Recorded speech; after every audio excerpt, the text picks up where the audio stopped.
4 বছর ধরে বিদ্যালয়ে প্রতিমা তৈরি করছেন অতনু। পড়াশোনার পাশাপাশি অতনুর মন পড়ে থাকতো কাঁচা মাটি দিয়ে তৈরি মূর্তি গড়ার উপর। ছোটবেলায় বাগদেবীর মূর্তি গড়ে ওঠা দেখেই খেলার ছলে প্রথমবার সে তৈরি করেছিল মূর্তি। সেই আগ্রহ থেকেই গত 4 বছর ধরে নিজের স্কুলের জন্য প্রতিমা তৈরি করে আসছেন অতনু। এবছর অতনু স্কুলের প্রাক্তনী, কিন্তু প্রাক্তনী হওয়া সত্ত্বেও অতনুর গড়া সরস্বতী প্রতিমাই পূজিত হবে শান্তিপুর তন্তুবাই হাই স্কুলে।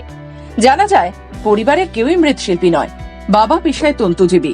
শান্তিপুর তন্তুবাই হাই স্কুলে নবম শ্রেণীতে পড়ার সময় থেকেই স্কুলের জন্য প্রতি বছর অতনু স্কুল প্রাঙ্গণেই তৈরি করে আসেন সরস্বতী ঠাকুরের মূর্তি।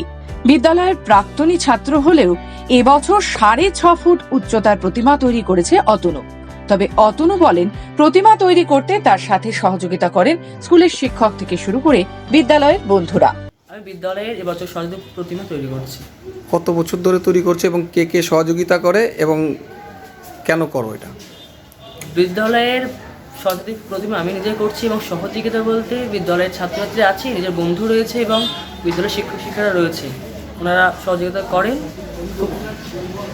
কতটুকু উচ্চতা প্রতিমার? এবছর প্রতিমা উচ্চতা হয়েছে, এটাকে নবুয়া বলে, সে মতন 6 ফুট উচ্চতা রয়েছে।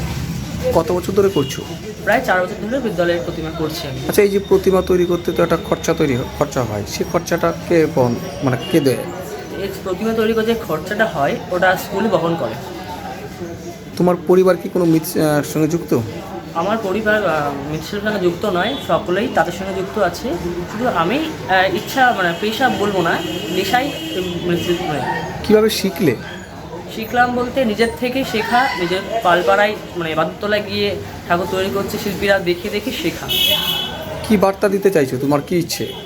বার্তা দিতে চাইছি যে শান্তিপুরে যে শাড়ি উন্নত, এবং আমরা সকলে জানি শান্তিপুরের শাড়ি খুব বিখ্যাত, কিন্তু শান্তিপুরের যে মৃৎশিল্প এখনো পর্যন্ত সে প্রাধান্য পায়নি উচ্চ স্তরে।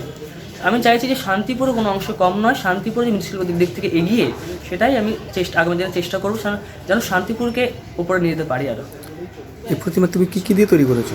এই প্রতিমাটি খড় এবং বাঁশ এবং মাটি দিয়ে তৈরি করা হয়েছে। কতদিন লেগেছে সময় তৈরি করতে? 1 মাস সময় লেগেছে, নিজের পড়াশোনার ফাঁকে ফাঁকে এসে করেছি আমি। কত বছর ধরে করছো বললে?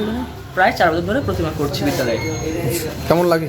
খুব ভালো লাগে এবং স্কুলের সহযোগিতা পাই, বন্ধু বান্ধব সহযোগিতা পাই, খুব ভালো লাগে। কি নাম তোমার? আমার নাম অতনু বিশ্বাস, বিদ্যালয়ের তন্তুবাই উচ্চ বিদ্যালয়ের প্রাক্তন ছাত্র।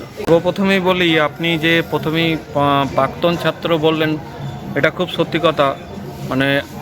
কাগজ কলমে ও সত্যি আমাদের কাছে এখন প্রাক্তন ছাত্র হয়ে গেছে ঠিকই, কিন্তু আমরা প্রত্যেকটা শিক্ষক শিক্ষিকাই বা ছাত্রছাত্রীবৃন্দ ওকে কখনোই আমরা প্রাক্তনী চোখে দেখি না, কারণ ওর যে কাজের নিষ্ঠা, ওর যে একাগ্রতা এবং সর্বোপরি দিনের প্রত্যেকটা মুহূর্ত ওর যে স্কুলকে নিয়ে ভাবনা চিন্তা, সত্যি এটা খুব গর্বের বিষয়। আমরা এইরকম ধরনের একটা ছাত্রকে আমাদের স্কুলের আঙিনায় পেয়েছিলাম।